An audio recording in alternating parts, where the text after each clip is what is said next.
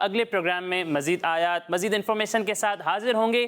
تب تک کے لیے اجازت دیجیے، اپنا خیال رکھیے۔ السلام علیکم ورحمۃ اللہ وبرکاتہ۔ وعلیکم السلام ورحمۃ اللہ وبرکاتہ۔ صلو علی الحبیب۔ صلی اللہ علیہ محمد صلی اللہ تعالی علیہ وسلم۔ چلو سیکھیں قرآن، کیسا ہے اجر سنا، ایک نیکی ایسی ملے جس کے جو برابر ہے۔